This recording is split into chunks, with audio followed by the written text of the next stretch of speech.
বাপরে বাপ, হয়রান হয়ে গেলাম। আমরা কি মানুষ না ফুটবল, আল্লাহ মালুম। ও ফুটবল যে কইলাম, একটু মনে হয় টিকা বা টিপ্পনি দেওয়া দরকার। ফুটবল মানে আমাগো মেয়েরা যেটা খেলে ওইটা, পোলারা কিন্তু এই খেলা পারে না।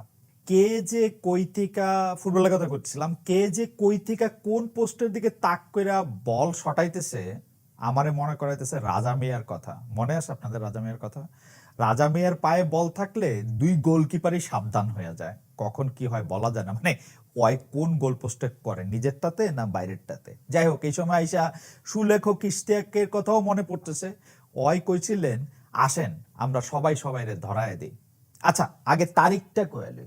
রেকর্ড করতেছি নভেম্বরের 8 তারিখ 2024, আর আপনারা দেখতেছেন সোমবার রাত 9টায়। যাই হোক, কেন মনে রাখতে চাই সেটা বলি। আপনারা জানেন যে আমার জীবন হইতেছে প্রশ্ন, প্রশ্ন এবং প্রশ্ন। কাউকেই আমি প্রশ্নহীন জীবন দিতে চাই না, কারণ খালেদ মহিউদ্দিন জানতে চায় কারওয়ান বাজার থেকে তেজগাঁও, তেজগাঁও থেকে জার্মানির বন, সবসময় চাইছে। এখন ম্যানহাটানের ঠিকানায় পৌঁছায়ও সে জানতে চাওয়ার বিরাম নাই। তবে জীবনের অর্ধ শতাব্দীর মাইলস্টোনে দাঁড়ায়া মনে হচ্ছে জানতে জানতে একটু জানাইতেও থাকা যায়। এখন আপনারা জিগাইতেই পারেন যে কে আবার আমার কথা শুনতে চাইবো, আমার মতামতের কয় পয়সার দাম আছে। সেটা আমিও ভেবেছি আসলে। কিন্তু যত অকিঞ্চিতকর হোক না কেন, একটা মানব জন্ম তো পেয়েছি। নিজের দুনিয়ায় ঘুরতে ঘুরতে কিছু কথা আমার মনেও জমেছে, সেগুলি প্রকাশ করার একটা চাহিদাও জন্মাইছে মনের ভিতর। স্কুলের পরীক্ষার খাতা পার হইয়া জীবনের সসপ্যানে ঘুরান্টি খাইতে থাকলে বোঝা যায় প্রশ্ন আর উত্তর বিষয়টা কোনো একরৈখিক ব্যাপার না। বব ডিলেন গাইছিলেন, answers my friend are blowing on the wind. সেইটা ঠিক আছে, তবে প্রশ্ন ধুইরা ধুইরা তো আর উত্তরের বাতাসেরা বইতে থাকে না। ওই রকম জোড়া মিলায় মিলায় ধরাও দেয় না। কিছু প্রশ্ন করতে করতে উত্তর মেলে, আবার তার থেকে নতুন সব প্রশ্নরা ডালপালা মেলতে মেলতে মহিরুহ হয়। আজকে ক্যামেরার সামনে হাজির হইয়া তো তবদা খাইয়া গেছি, বিশ্বাস করেন। কোনটা রাইখা কোনটা যে কমু দিশা পাইতেছি না। সারা দুনিয়ার দশায় এরকম যেন বাদশাহ সুলাইমান আইসা বন্দি জিনিরে বোতলের ছিপি খুইলা বাইর কইরা চারিদিকে ধোয়া ধোয়া করে দিছেন। তার তলে কিছুই চেনা যায় না। কে যে কোথায় কারে বোম মাইরা উড়াই দিতেছে, ইসরায়েল, ফিলিস্তিন, ইরান, লেবানন, কোথায় কোন মাস্টার মাইন্ড ঘাপটি দিয়ে আছে অন্ধকারে, কিছুই দেখা যায় না।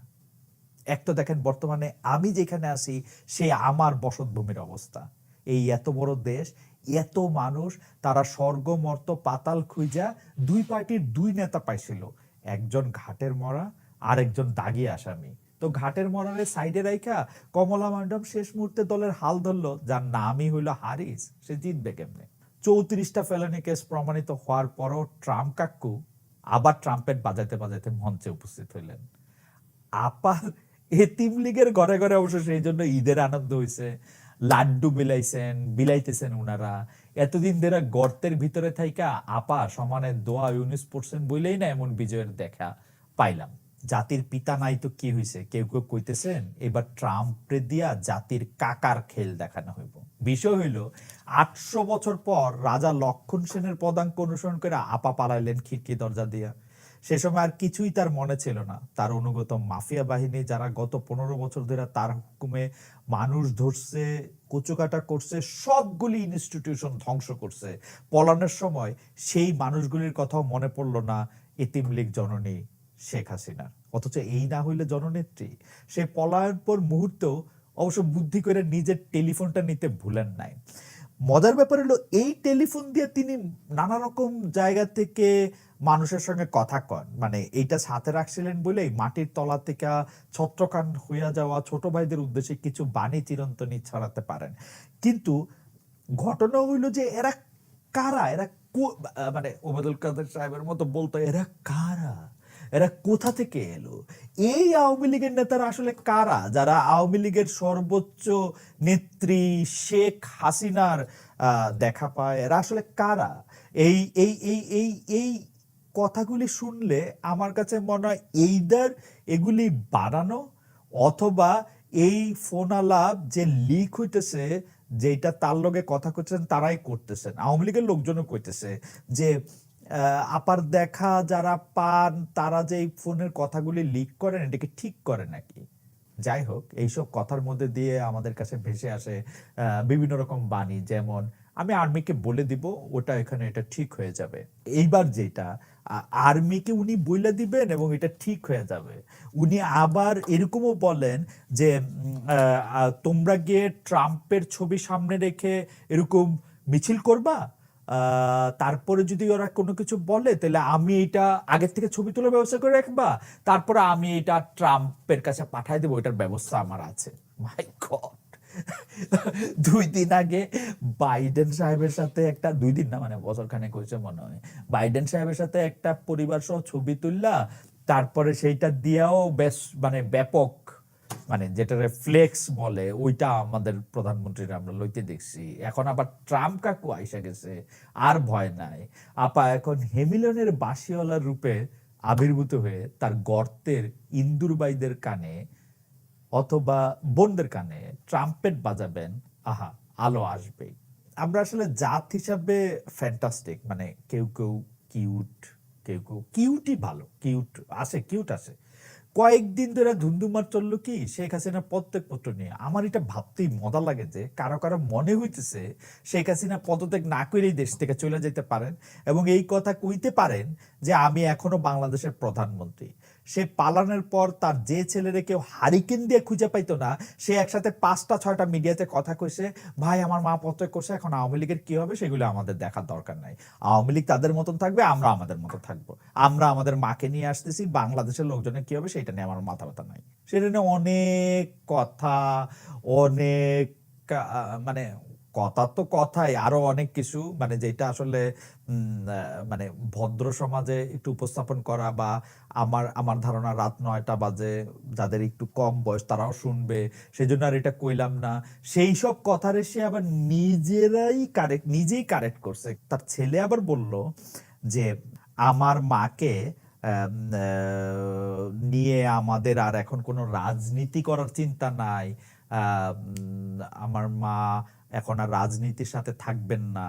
এগুলি কথা যখন কেউ বলল, যখন এই কথা এবং ভাষায় সরাসরি ভাবে বলার অযোগ্য কিছু শব্দাবলী যখন থাকতে থাকলো, তখন উনি আবার নিজেরা কারেক্ট করলেন। কারেক্ট করে বললেন যে না, আওয়ামী লীগের দায়িত্ব তো তাদেরই নিতে হবে, কি করবে। সেই কথার সূত্র ধরে কেউ কেউ এটা বলতে শুরু করলো শেখ হাসিনা কি আবার ফিরে আসবে। আমি অবশ্য জানতেও মানে আমি কেমনে জানবো ভাবতে ভাবতে আমার মনে হইলো জানতেও পারি, কারণ কেউ কেউ বলেন আওয়ামী লীগের লগে নাকি আমার একটা মনের সম্পর্ক আছে। তা আওয়ামী লীগ বা শেখ হাসিনার লগে আমার একটা সম্পর্ক থাকলেও থাকতে পারে, মানে একটা এটলিস্ট একটা সাইকোলজিক্যাল সম্পর্ক। মানে আমি প্রায়ই দেখছি আমি লজিক্যাল আর দলটি আর তার নেত্রী হইলো সাইকো। সাইকো কিন্তু আচ্ছা যাই হোক, যা কইতেছিলাম, 15 বছর ধরে ট্রমাটাইজড মানুষের মনে বোধহয় শেখ হাসিনা ফিরে আসতেছে এই ভয় ছড়ানো সহজ। কিন্তু আমার কিন্তু মনে হয় শেখ হাসিনার দশা এখন নিউমোনিয়ার, ইংরেজি বানানটা আছে না নিউমোনিয়া, ওইটার এর মতন, মানে থাইকাও নাই আর কি। আমি আপনাদের একদম দায়িত্ব নিয়ে কইতে পারি, শেখ হাসিনার যদি ক্ষমতায় টিকা থাকার মতো মানে 0.5 ভাগ সম্ভাবনা থাকতো, সে যাইতো না। কিন্তু গিয়া ফিরে আসা এটা অলমোস্ট ইম্পসিবল। আসল কথা হইলো মানুষের মধ্যে এমন নানা ধরনের সন্দেহ আসলে আসে, শেখ হাসিনা কি গেছে, সে কি ফিরে আসবে। এইটার একটা বড় কারণ হইলো ডক্টর ইউনূসের সরকারের দুর্বলতা। হ্যাঁ, ডক্টর মোহাম্মদ ইউনূস, নোবেল বিজয়ী ডক্টর মোহাম্মদ ইউনূসের সরকারের দুর্বলতা, যেইখানে কথা কওয়া দরকার সেইখানে চুপ থাকা, দায়িত্ব পালনের ব্যাপারেও নানা রকম। আচ্ছা, এই বিষয়ে আসতেছি একটু পরে। এখন দেখেন, ট্রাম্প কাকুর জায়গায় যদি চেয়ার টেবিল বিলাই যে কাউরে রাখতেন সেও জিতত, কারণ সামনে কে আছে সেইটা বিষয় না, এগোর পিছে থাইকা কারা দেশ আর দুনিয়া চালায় সেইটা দেখার বিষয়। এগোরে মাথার উপর বৈশা থাকে নেতানিয়াহু, যে কিনা জেনোসাইড চালাইতেছে ফিলিস্তিনের উপর। অক্টোবরের 7 তারিখে আল জাজিরা রিপোর্ট বলতেছে গত 1 বছরে অন্তত 41,870 জন ফিলিস্তিনিরে খুন করা হয়েছে, তার মধ্যে 16,756 জন শিশু। এই খুনি নেতানিয়াহু যখন যুক্তরাষ্ট্রে আসে তার স্ট্যান্ডিং ওভেশন দেওয়া হয় স্ট্যান্ডিং ওভেশন ওয়াশিংটন কংগ্রেসের যৌথ সেশনে, মানে সবাই মিল্লা আর কি দাঁড়ায়, তালি দেয়। 7 অক্টোবর ইসরায়েলের উপর হামাসের হামলার 1 বছর হইল। এই দিন প্রথম বিশ্বের প্রায় সবগুলি দেশই শোক প্রকাশ করছে ইসরায়েলের জন্য। এমনকি কমলা হ্যারিস, যারা আপন লোক ভাবতে চাইছিল দেশের বাদামি চামড়ার অভিবাসীরা, তিনিও কইছেন ইসরায়েলের অধিকার আছে নিজের ডিফেন্ড করার। চিন্তা করেন, 1 বছরে ফিলিস্তিনের 42,000-এর বিপরীতে ইসরায়েলের 1706 জন মারা গেছে। আর 1948 থেকে শুরু করে এই 76 বছর অকুপেশনে কত লাখ লাখ কোটি কোটি ফিলিস্তিন খুন হয়েছে তার হিসাব আছে। তারপরও খুনির মায়ের বড়বেলা। যেমন সম্প্রতি বাংলাদেশের জনৈকা ম্যাজিস্ট্রেট একটা ফেসবুকে স্ট্যাটাস দিলেন, আবু সাইদ নাকি সন্ত্রাসী। সে নাকি বিশৃঙ্খলা সৃষ্টিকারী সন্ত্রাসী ছেলে, যে নিজের দলের হাতে মারা গেছে। নিরস্ত্র আবু সাইদকে মাত্র কয়েক হাত দূর থেকে অবিরাম ছররা গুলিতে মানে গুলির আঘাতে হত্যা করলো পুলিশ। 40 বা 45 বা 50 বছর আগে না, মাত্র 3 মাস 2 দিন আগে। এই ঘটনার ভিডিও ছবি দেখেছি আমরা সারা দুনিয়ায় ছড়ায় থাকা কোটি কোটি মানুষ। মৃত্যুর ঠিক আগের দিন 15 জুলাই আবু সাইদ তার ফেসবুক স্ট্যাটাসে রাজশাহী বিশ্ববিদ্যালয়ের রসায়নের শিক্ষক শহীদ শামসুজ্জোহাকে স্মরণ করেছিলেন, যিনি 1969 সালের ফেব্রুয়ারিতে ছাত্রদের রক্ষা করতে গিয়ে পাকিস্তানি সেনাবাহিনীর গুলিতে নিহত হন। মৃত্যুর আগের দিন শহীদ শামসুজ্জোহা বলেছিলেন, আজ আমি ছাত্রদের রক্তে রঞ্জিত। এরপর কোনো গুলি হলে তা ছাত্রকে না লেগে যেন আমার গায়ে লাগে। আবু সাইদ তার কথা বলতে গিয়ে লিখেছেন, এই প্রজন্মে যারা আছেন আপনারাও প্রকৃতির নিয়মে একসময় মারা যাবেন, কিন্তু যতদিন বেঁচে আছেন মেরুদণ্ড নিয়ে বাঁচুন। ন্যায্য দাবিকে সমর্থন জানান, রাস্তায় নামুন, শিক্ষার্থীদের ঢাল হয়ে দাঁড়ান। অন্তত একজন শামসুজ্জোহা হয়ে মরে যাওয়াটা অনেক বেশি আনন্দের, সম্মানের আর গর্বের। এই ছেলের কোনো কথা বা কাজ সন্ত্রাসীর মতো মনে হইল আমাগো আপার। উনি তো দেখি গরিবের নেতানিয়াহু, যেভাবে ফিলিস্তিনিরা টেররিস্ট হয়েছে সেইভাবে হাসিনা আপার এই বোনের কাছে আবু সাইদ সন্ত্রাসী। তারে প্রথমে ওএসডি ও পরে সাময়িক বরখাস্ত করায় তার সমর্থনে হারে রেড়ে করিয়া তেরে আসলো এতদিন গর্তে লুকায়া থাকা শেখ হাসিনার ফালায়া যাওয়া এতিমের দল। কেমনে হইল এটা? বাক স্বাধীনতা এক জিনিস আর বাক সন্ত্রাস তো আরেক, তাই না? নাকি মানে বাক স্বাধীনতা মানে হচ্ছে আপনি যা খুশি তাই করবেন, যেমন কইতেন। আবার আসতেছি এই আলাপে, তার থেকে আরেকটু আগের থেকে আলাপ বলি। 15 বছর ধরে কিন্তু শেখ হাসিনা আপা হাকিম হইয়া হুকুম করতেন, পুলিশরা ধরতেন, সর্প হইয়া দংশাইতেন, ওজা হইয়া ঝাড়তেন। আর মিষ্টি কুমড়ার বেগুনি, আলুর রসমালাই, কাঁঠালের আমসত্বর মতন যা কিছু দুষ্প্রাপ্য মহার্ঘ বস্তু তিনি খাওয়াইতেন। তাই খাইয়া আমরা শান্তিপ্রিয় শান্ত ছেলে এবং মেয়ে হইয়া থাকতাম। আপা পলানোর সময় যে পাঙ্গাস মাছটা পরবর্তীতে আমরা আবিষ্কার করছিলাম জনগণের কান্ধে কইরা পগার পার হইতে, তার খায়েশ ছিল তারে সেই দিন 36 জুলাই মধ্যাহ্নে ভজিবেন। কিন্তু বিধিবাম তার কপালে আছিল মোদির আশ্রয়ে পাপাডাম আর টক দই। এখানকার দুনিয়ার বেশিরভাগ মানুষ নিজেরটুকুই বুঝা চলতে চায়। আমাদের পরিবার, বন্ধু, আশপাশ ঠিক থাকলে আমরা ঠিক, বাকির কোথায় কি হইতেছে খুব কি যায় আসে আমাদের? তার উপর যে দেশে ক্ষমতার বিরুদ্ধে কিছু কইতে গেলে গুম হওয়ার, খুন হওয়ার ভয়, সেখানে খোয়ারের মুরগির মতো সকালে কুকুরুকু কইরা কিছু খুদ পানি খাইয়া পাখা চাপটাইয়া আবার আইসা ঘুমাইতে পারলেই আমরা বাঁচতাম। খুব জোর চা, সিগারেট, পান সুপারির সাথে সাইজ করে একটু রাজনৈতিক চাপা পেটানো, তাও বুঝাসি না দেয়ালেরও কান থাকে কিনা, এমনি চলতেছিল। মানে দেয়ালের কান কিন্তু থাকে। ওই সরকারের সময় কি দেওয়ালের জীবও আসিল, মানে দেয়াল কান দিয়া শুই না খালি চুপ করে থাকতো না, দেয়াল আবার কইও দিত। এমনি চলতেছিল বছর পর বছর, দেখা না দেখা, শুই নাও না শুই না। কিন্তু জুলাইয়ে সব উল্টায় গেল। বেরহমিরও তো একটা লিমিট থাকে, সেটা অতিক্রম হইলে বয়রা ও কানে শুনে, অন্ধ চোখে দেখে। মোদি ধামে গিয়া ডক্টর ইউনূসের 2 বার পদ্মা নদীতে চুপকি দেওয়ার অভিলাষের স্মরণে, স্বজন হারানোর বেদনায়, অপার বাঁধ খোলা অশ্রুবর্ষণে বাংলাদেশ ভাইসাই যাইতো যদি না সবাই এক হইয়া সামাল দিতাম।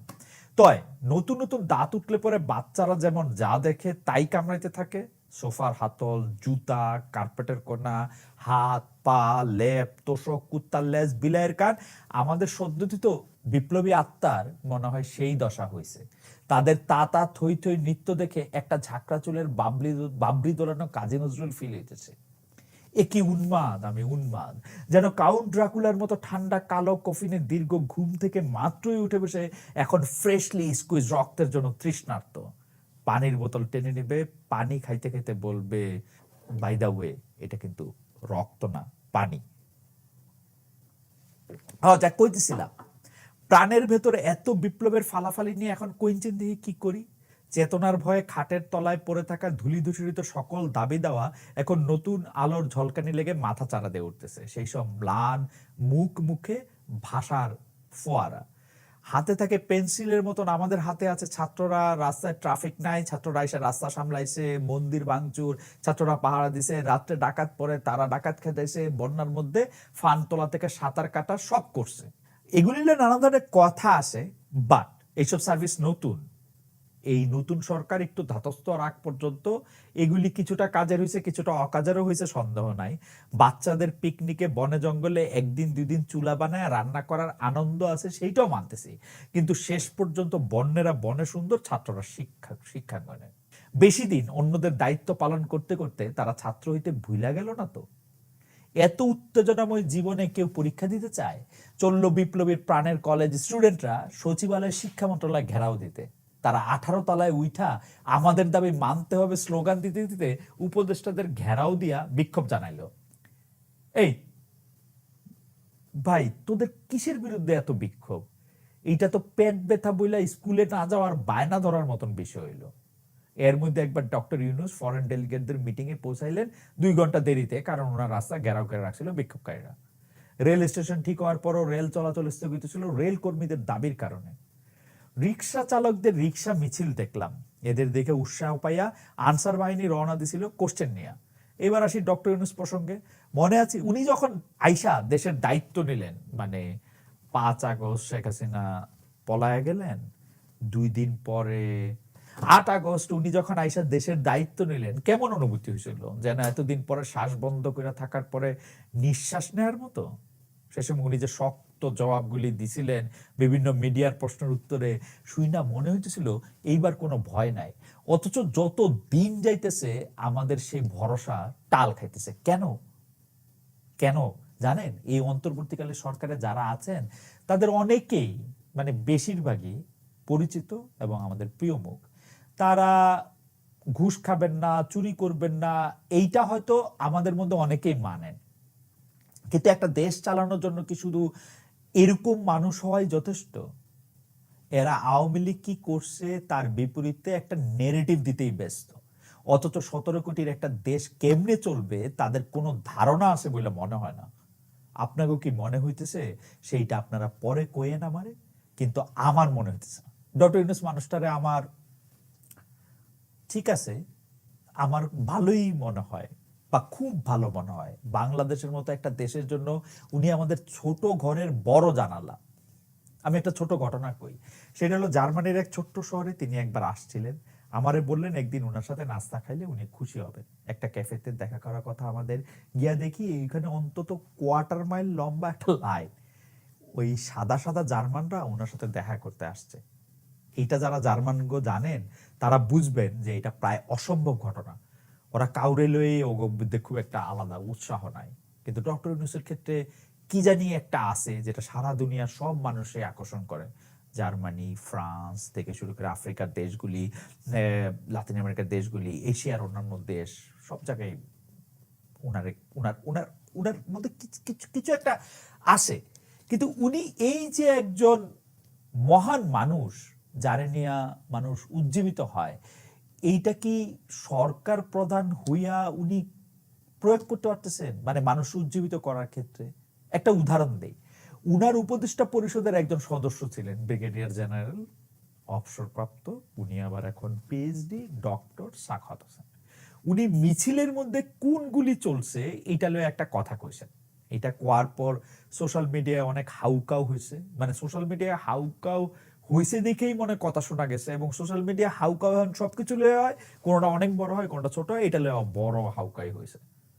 তারপর তার চাকরি চলে গেছে, কিন্তু মানে পুরোপুরি যায় নাই। আবার ওই যে ওনারে বদলি করে দিছে। আমরা ওনারে জিজ্ঞাসছিলাম যে ভাই আপনার কি মন খারাপ হয়েছে, স্যার আপনার কি মন খারাপ হয়েছে, চাচু আপনার কি মন খারাপ হয়েছে, না আমার মন খারাপ হয় না, মানে আমি যে দায়িত্ব পাই সেই দায়িত্ব পালন করব, এরকম একটা ব্যাপার স্যাপার আর কি। ভাই যে ডিসিশন নিবেন একটু কনফিডেন্সের সাথে নেন। চাকরি যদি মনে করেন যাওয়া দরকার তাহলে বাদ দিয়ে দেন, এক পোর্টফোলিও থেকে সরায় আরেকটা দিলেন, এটা কেমন সিদ্ধান্ত? ওই যে একটা কথা বারবার কয়, you can not be half way pregnant, come on, you are either pregnant or not. কিন্তু ডক্টর ইউনূসের সরকারে আমার সারাক্ষণই হাফ ওয়ে প্রেগনেন্ট মনে হয়। এরকম আরো দেখলাম সামিনা লুৎফা আপার, মানে ম্যাডাম আমাদের সামিনা লুৎফার ক্ষেত্রে, তারে একবার পাঠ্যপুস্তক সংশোধন কমিটিতে নিয়োগ দিলেন, পরে তার ইসলাম বিদ্বেষী ট্যাগ দেওয়ার কারণে, তারে শুধু না অধ্যাপক কামরুল হাসান মামুনরেও ইসলাম বিদ্বেষী ট্যাগ দেওয়ার কারণে সেখান থেকে সরায়ও দিলেন। জুলাই অভ্যুত্থানের মধ্যে তার বহু আগে থেকে এই মানুষটা মানে সামিনা লুৎফা মানুষটা সবসময় ছাত্রদের পাশে ছিলেন। যখন লোকে কথা কইতে ভয় পাইতো তখন কথা বলছেন, তার জবাবে এই ব্যবহার কি তার প্রাপ্য? আপনারাও জানেন সেইটা। অথচ বিভিন্ন দলের মতের ইনফ্লুয়েন্সের চাপে পড়া পেন্ডুলামের মতন দুলতেছেন, আওয়াজও হইতেছে একটু টিক টিক নানারকম। আরেকটা জিনিস দেখেন, 43তম বিসিএস এর যোগদান নিয়ে কি নাটকটা হইতেছে আপনি ভাবেন। খালি ভাই আপনারাই তো কয়দিন আগে চাকরির জন্য রাস্তায় নামছেন, তখনও তো জানতেন না সরকার ফালা দিবেন, জানতেন না তো, চাকরিটা তো ছিল সামনে। এই 43তম বিসিএস এর সার্কুলার হয়েছে 2020 সালে, মানে এর পরীক্ষার্থীদের প্রিপারেশন কিন্তু শুরু হয়েছে সেই তখন থেকে। তা এর পিছনে তাদের ব্যাপক ইনভেস্টমেন্ট আছে, শ্রম আছে, সময় আছে। তারা তো একটা স্বপ্ন নিয়ে আসে এখানে, তাই না? অনেকে আছেন যারা নিম্ন মধ্যবিত্ত পরিবারের ছেলে মেয়ে, আমার মতো, যাদের চাকরির উপরে তাদের পুরো পরিবারের টিকা থাকা নির্ভর করে। তারা নমিনেশন পাইছে 2023 ডিসেম্বরে, এর মধ্যে অনেকে চাকরি শুরুও করে দিছে। তো যেহেতু শেখ হাসিনা সরকার এই নমিনেশন দিছিল, অন্তর্বর্তীকালীন সরকার এসে আবার তদন্ত করলো এবং অক্টোবরে ফাইনাল করলো যে যাদের নমিনেশন বহাল আছে তারা নভেম্বরে কাজ যোগ দিতে পারবে। এখন আবার সেটা পিছাইছে, আবার তদন্ত হবে। এটা কিসের জন্য? আপনাদের বাইরের থেকে যে কেউ চাপ দেবে আর আপনারা সেইখানে আত্মসমর্পণ করবেন কেন? আপনাদের উপর ভরসা করে এই দায়িত্ব দেওয়া হয়েছে রে ভাই, আপনাদেরকে এই রকম পপুলিস্ট আচরণ কইরা কি হইতেছে বলবেন আমারে? আপনারা কখন কারে নিয়োগ দিতেছেন, কারে ছাড়াইতেছেন, কিছুই কাউরে বলতেছেন না। আপনাদের উপদেষ্টা ফেসবুকে স্ট্যাটাস দেয় বাংলা একাডেমি আর জাতীয় গ্রন্থকেন্দ্রের নিয়োগ পছন্দ হয়েছে, শিল্পকলাটা হবে। বাইরে বিষয় তো পছন্দ নিয়ে না, আপনাদের সিদ্ধান্তের স্বচ্ছতা নিয়ে, কোন পথে চলে কি ভাবনা নিয়ে এটার একটা সিদ্ধান্ত নিতেছেন সেটা তো জানাইবেন আমাদের। শোনেন ভাই, এই যে আপনারা ভাই অল্প দুই একজন আপাও আছেন, এই যে আপনারা দিন রাত এক করে কাজ করতেছেন, অনেকেই বলতেছেন আপনাদের ব্যক্তিগত জীবন বলতে কিছু বাকি নাই, আমিও বিশ্বাস করি সেটা। কিন্তু আপনারা যা কিছুই করতেছেন তা জনগণের বোধগম্য হইতে হবে। যে কথা কইতেছেন সেটা বোধগম্য ভাষা বলতে হবে। এই যে সংবিধান সংস্কারের কথা কইতেছেন, বিলিভ মি 80% মানুষ এগুলার রেলিভেন্স বোঝে না, কি করতে চাইতেছেন এটা বোঝে না। তারা বোঝে বাজারের ডিমের দাম কত, সবজির দাম কত, তারা একবেলা খাইতে পারবে কিনা। এই আন্দোলনে এত শ্রমিক, এত গরিব লোকের অংশ ছিল, কত মানুষ তাদের জন্য জীবন দিয়েছেন, তাদের রক্ত মিশে আসে এর মধ্যে। আপনাদের সংবিধান সংস্কার তাদের ভাষায় অনুবাদ করে বুঝাইতে হবে, কথা বলা লাগবে আপনাদের। যত চুপ থাকবেন, যত ওই যে তৎসম ভাষায়, ওই আইনের ভাষায় উকিলি প্যাচ মেরা মেরা কথা কবেন, ততদিন জনবিচ্ছিন্ন থাকবেন। এখনো কেন বলেন তো, এখনো কেন বাজারের সিন্ডিকেট ভাঙতে পারেন নাই? ঘটনা কি আপনাদের? কেন একই মাস্তানের দল ভিন্ন নামে একই কাজ করতেছে? এই কেউ কেউ কইতেছে যে বিএনপি আইসা নাকি আওয়ামী লীগের লোকরা যেরকম চাঁদাবাজি করতো, বিএনপি আইসা এরকম চাঁদাবাজি করতেছে। তো বিএনপির আপনারা ভয় পান? আপনারা বিএনপিরে দিয়ে এই চাঁদাবাজির জিনিসটারে হাতে তুলে দেওয়ার জন্য এই এই সরকার বানাইছেন? কেন একই রকম বাইনারি দিয়া বিভেদ সৃষ্টি হচ্ছে? 1971 অথবা 2024 না, 1971 এবং 2024 এবং আরো বহু কথা বলার আছে আমার। আশা করি আগামী দিনগুলিতে বলতে পারবো। আপাতত কবি হাসান রবায়াতের যে লাইনটা আন্দোলনের সময় বিভিন্ন দেয়ালে দেয়ালে ফেসিস্ট হাসিনার বিরুদ্ধে লেখা হয়েছে, ডক্টর ইউনূসের সরকারকে সেটা স্মরণ করায় দিই। আমরা কথা বলি, কেননা নীরবতা ফেসিস্টের ভাষা। আচ্ছা, যাওয়ার আগে একটা বিষয়, এটা হলো আমার একটা মারাত্মক কৌতূহল আছে, একটা হিসাব নিকাশ আমার কিছুতেই মিলতেছে না। এই যে বিএনপির জনাব তারেক রহমান সাহেব, উনি দেশে ফেরেন না কেন বলতে পারেন? দেশে আসলে তার জেল হয়ে যাব, জামিন হবে না। উনার নিজের লোকই তো এখন অ্যাটর্নি জেনারেল, মানে রাষ্ট্রের সর্বোচ্চ আইন প্রয়োগকারী কর্মকর্তা। বিচার বিভাগেও তো শুনছি ঢেলে সাজানো হয়েছে, যাদেরকে বিচারক পদে নিয়োগ দেওয়া হয়েছে গুরুত্বপূর্ণ জায়গায় ট্রায়াল কোর্টে, তারা শুনছি এই পক্ষেরই লোক। যাদেরকে হাইকোর্টে নিয়োগ দিয়েছে তারা তো সরাসরি, মানে কি বলবো, সরাসরি আদালত অবমাননা হইব নাকি। আচ্ছা, যাই হোক, যেটা কইতে নিছিলাম যে শুনছি তো বিচার বিভাগের ঢাইলা সাজানো হয়েছে, কাউকে কফি খাইতে বলা হয়েছে, কাউকে বলা হয়েছে যে ডাইকা নিয়া চা খাওয়ায়া বলা হয়েছে যে আপনাকে আমরা বেঞ্চ টেঞ্চ দিব না, আপনি আপনার মতো চলে যান। তারপরও জনাব তারেক রহমানের আস্থা আসতেছে না কেন? মানে আমি জানি না, আপনি তো অনেক ব্যস্ত লন্ডনে, তারেক ভাই, আপনি কি আমার এটা শুনতে পাচ্ছেন? শুনতে পেলে একটু বললেন তো আপনি আসতেছেন না কেন দেশে। এটা আমার বিরাট কৌতূহল কিন্তু, এবং ইন্টারেস্টিং কৌতূহল। আরেক দিকে দেখেন, বিএনপির চেয়ারপারসন বেগম খালেদা জিয়া বিদেশে যাইতেছেন না কেন? আমরা তো গত 2 বছর ধরে ক্রমাগতভাবে শুনতেছিলাম যে ইমিডিয়েটলি তার বিদেশ যাওয়া দরকার, নাইলে নানা ধরনের ঝুঁকি আছে। তার ডাক্তাররা পর্যন্ত সংবাদ সম্মেলন করে 2 বছরের বেশি আগে বলছিলেন যে তার আসলে বিদেশ যাওয়া দরকার। কাহিনীটা কি বলেন তো?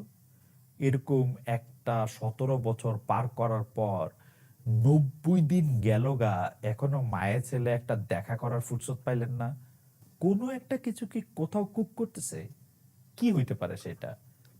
বিএনপির ভিতরে বাইরে বা অন্য কিছু লইয়া কি গেঞ্জাম লাগছে কোনোখানে? কোথাও কি বাজছে কোনো দামামা, কোনো সোহরাব রুস্তম বাংলাদেশি ভার্সন? আহ অনেক রকম প্রশ্ন এগুলি নিয়ে থাকবে, আছে।